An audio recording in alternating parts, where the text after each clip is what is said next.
నిజంగా ఈ వరదలు వచ్చిన ప్రాంతంలో కొత్తగా ఏర్పడిన ప్రభుత్వం మరి ఫేస్ చేస్తూ ఉన్నారు. నిజంగా సహాయక చర్యలు చేపట్టడంలో తెలుగుదేశం ప్రభుత్వం పూర్తిగా వైఫల్యం చెందింది. ఎందుకు ఈ మాటలు చెప్తున్నామనంటే, గతంలో మా ప్రభుత్వం ఉన్నప్పుడు సహాయక చర్యలు కానీ, రేషన్ అందించడంలో అయితే కానీ, లేకపోతే కాంపన్సేషన్ ఇవ్వడంలో అయితే కానీ, వాళ్ళకి సుమారుగా నెల రోజులు 2 నెలల పాటు వాళ్ళు డైలీ కూలీకి వెళ్ళే వాళ్ళంతా కూడా ఉపాధి కోల్పోయి, ఏదైతే రహదారులతో ఈ వరద రావడం వలన ప్రత్యేకించి ఏజెన్సీ ప్రాంతాలు, మనకి ఈ ప్రాంతాలు చూసినట్టయితే కోనవరం కానీ, దేవీపట్నం ప్రాంతం కానీ, ఇవన్నీ కూడా చూస్తే పోలవరం ప్రాజెక్టు స్టార్ట్ అయిన తర్వాత మొత్తం బ్యాక్ వాటర్స్ అంతా కూడా ఈ ప్రాంతాలకు రావడం వలన పూర్తి స్థాయిగా ఇవన్నీ కూడా ఈ ప్రాంతాలకు రావడానికి మొత్తం అంతా కూడా వరదలో చిక్కుకుపోయిన సందర్భాలు. నాకు ఒక్కటి అర్థం కాని అంశం ఏంటంటే, వీళ్ళు తెలుగుదేశం పార్టీ ఎమ్మెల్యేలు కానీ, మంత్రులు కానీ కేవలం ఫోటోలకు వచ్చి వెళ్ళిపోయిన సందర్భాలు. నేను కొన్ని ప్రాంతాల్లో చూపించడం జరిగితే, ఎక్కడైనా వరద బాధితులు మాకు సహాయం అందట్లేదు అని చెప్పేసి కలెక్టర్ని నేరుగా నిలదీసిన సందర్భాలు, సబ్ కలెక్టర్ని నేరుగా నిలదీసిన సందర్భాలు కూడా ఇక్కడ చూపించడం కూడా జరుగుతుంది. ఎందుచేతనంటే, ఇప్పుడు దాకా నాకు తెలిసి గత ప్రభుత్వాల్లో ఈ రకమైన సందర్భాలు ఇప్పుడు దాకా జరగల. నిజంగా ఒకటి వాస్తవం. ఎందుకంటే ఈ వరదలు వచ్చినప్పుడు ఏదైతే కాళేశ్వరం దగ్గర నుంచి ఇలా పోలవరం మీదుగా వరదలు వచ్చినప్పుడు ఏజెన్సీ ప్రాంతాల దగ్గర నుంచి వచ్చే ఈ సబరి వాటర్ కూడా ఎక్కువ రావడం వలన, ఈ పోలవరం ప్రాజెక్ట్ కట్టడం వలన గతంలో సబరి వాటర్ అంతా కూడా గోదావరిలోకి వచ్చేసేది. 3వ ప్రమాదిక హెచ్చరిక వచ్చేదాకా కూడా అక్కడ ఏ రకమైన ఇబ్బందులు ఉండేది కాదు, ఏదో అడపాదడపా ఉన్నప్పటికీ కూడా. కానీ ఇవాళ ఫస్ట్ వార్నింగ్ వచ్చినప్పుడే, ఇక్కడ ధవళేశ్వరం దగ్గర ఫస్ట్ వార్నింగ్ వచ్చినప్పుడే మొత్తం ఆ ప్రాంతానికి కొన్ని గ్రామాలకి రాకపోకలు పూర్తిగా కట్ అయిపోయిన పరిస్థితులు. అసలు ఏ రకంగా సహాయక చర్యలు చేస్తున్నారో నిజంగా మాకు ఆశ్చర్యం అనిపిస్తూ ఉంది. ఒకటి అదృష్టం ఏంటంటే, నిన్న ధవళేశ్వరం దగ్గర మొదటి ప్రమాదక హెచ్చరికను కూడా వారు తీసేయడం జరిగింది. మరి దీని తర్వాత వచ్చే పరిణామాలు ఏ రకంగా ఉంటాయి, అంటువ్యాధులు ఏ రకంగా ప్రబలంగా జరుగుతాయి, మరి ఇవన్నిటి గురించి కూడా ప్రభుత్వం తక్షణమే కలెక్టర్లని, అధికారులని ఆదేశించి శానిటేషన్కి సంబంధించి కానీ, ఎక్కడైతే కొన్ని ప్రాంతాలకి రాకపోకలు కట్ అయినాయో ఇవన్నిటిపైన కూడా దృష్టి సారించాల్సిన అవసరం ఉందని కూడా ఈ సందర్భంగా తెలియపరుస్తున్నాను.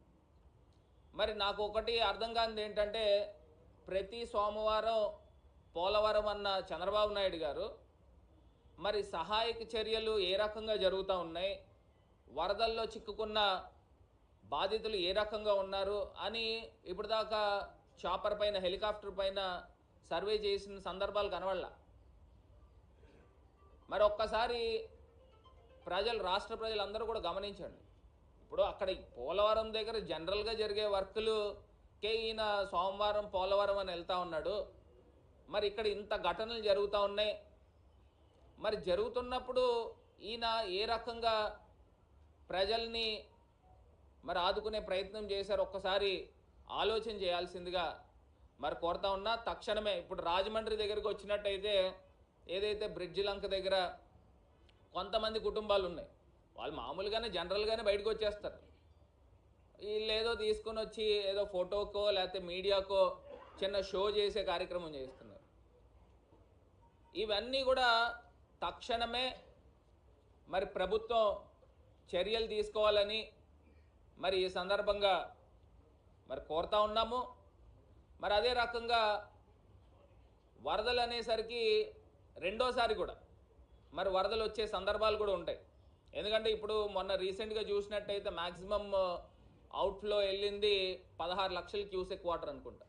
మరి గతంలో 28 లక్షలు క్యూసెక్ వాటర్ వచ్చినప్పటికీ కూడా వైఎస్ఆర్ ప్రభుత్వము మరి జగన్మోహన్ రెడ్డి గారు ఎంత సమర్థవంతంగా వ్యవహరించారో ఇవన్నీ కూడా ఒకసారి గుర్తుకు చేసుకోవాల్సిందిగా ఈ సందర్భంగా తెలియపరుస్తూ, మరి ఒకటి లైఫ్ జాకెట్లని పూర్తిగా అందించకపోవడం వలన మరి ప్రమాదవశాత్తు విఆర్పురం దగ్గర మరి ఒక పిల్లోడు